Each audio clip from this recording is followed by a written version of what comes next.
Horloger hors du commun, il fabrique ses montres quasiment de A à Z, pas d'ordinateur, il fait tout à la main. Résultat, ce ne sont qu'une poignée de montres qui sortent de son atelier chaque année. Julien von Rotten.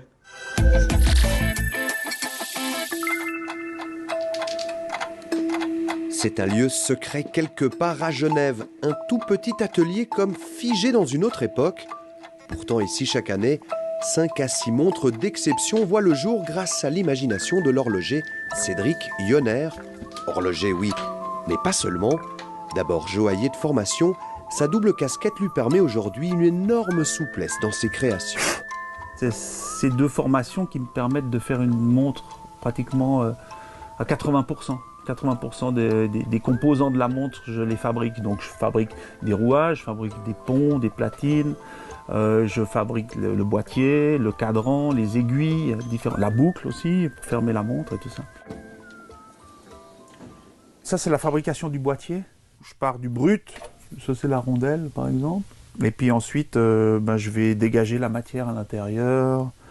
Je vais prendre des mesures et puis je vais attaquer directement dans la matière. C'est tout le travail autour traditionnel, donc c'est pas commandé par un ordinateur, c'est vraiment tout le prolongement de la main en fait. Donc si je tourne la manivelle, je dois aller ici, j'ai une graduation, si je vais plus loin, c'est foutu, après je dois recommencer depuis le début. Là je vais vous montrer une pièce un peu particulière, peut-être mettre à la lumière.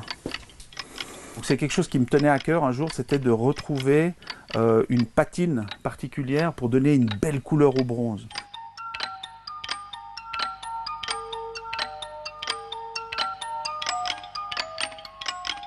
Je ne travaille pas en continu sur mes modèles. En fait, je travaille sur 2-3 modèles en parallèle. Ce qui me laisse un petit peu aussi respirer la tête pour réfléchir autrement sur la pièce. J'aborde en fait mes pièces un peu comme un peintre. Je m'inspire de tout ce que je vois, de toute ma vie. Et puis tout d'un coup, je me suis dit, ah tiens, j'ai envie de faire une pièce comme ça. Et j'attaque. Je crée une pièce vraiment de A à Z, sans faire de plan technique, comme un peintre. Un peintre ne fait pas de plan technique. Et puis, je vais avoir une seule pièce. Donc cette pièce sera vraiment unique, comme le tableau qui sera vraiment unique. Une exclusivité à 5 ou 6 chiffres, véritable concentré de minutie, et tant pis si une partie de son travail reste invisible aux yeux de l'acheteur. On va apporter un degré de finition très poussé sur chaque composant qui constitue le mécanisme. Ce qui est un peu utopique, c'est que des fois on va mettre un cadran là-dessus et puis on va rien voir, on va plus rien voir. Mais c'est un petit peu comme une belle voiture, quand vous achetez une belle voiture, tant que vous n'avez pas ouvert le capot, vous n'allez pas voir ce qui se passe dedans.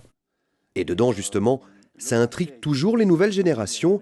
Il en est convaincu, son job n'est pas prêt de disparaître. Moi, j'ai beaucoup de jeunes qui viennent aussi me rendre visite, qui me demandent « Ah, est-ce que je peux venir voir votre atelier? Comment vous travaillez ?» Donc, ils s'inspirent aussi de ça.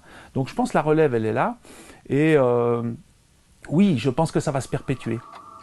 Un avenir d'autant plus assuré que le savoir-faire horloger vient tout juste d'être inscrit au patrimoine mondial de l'UNESCO.